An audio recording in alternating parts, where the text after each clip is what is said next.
Good afternoon, Dober fantasy players and fantasy football fans. Let's take a look at 5 NFL deep running backs that could be the top fantasy sleepers and beat their Dober projected fantasy point totals in Week 10 of the NFL regular season.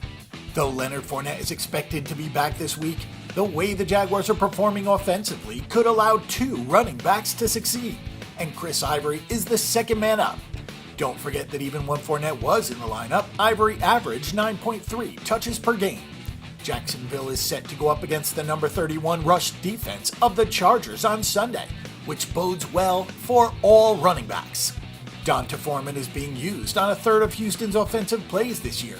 With Tom Savage still quarterbacking the Texans, there isn't really much of a choice but to run the football.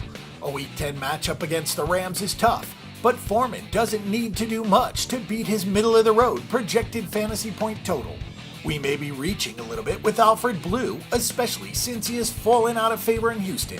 However, this game against the Rams feels like a blowout waiting to happen, and Blue only needs 5 yards to beat his projected fantasy points.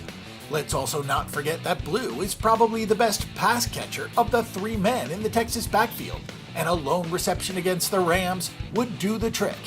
Mike Gillislee has been a fantasy bust since the first 2 games of the season, but this matchup against Denver feels like one that will produce plenty of points.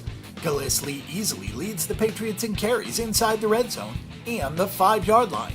He should have a chance on Sunday to find pay dirt, and if he does, he'll easily post his first victory against his projected fantasy points since Week 2. The Carolina Panthers are heavy favorites against Miami on Monday Night Football, and that should create plenty of opportunities for Jonathan Stewart to get his hands on the ball. Getting to 55 yards isn't all that impossible on his own, but also remember that Stewart has more than half of the carries for Carolina inside the red zone this season.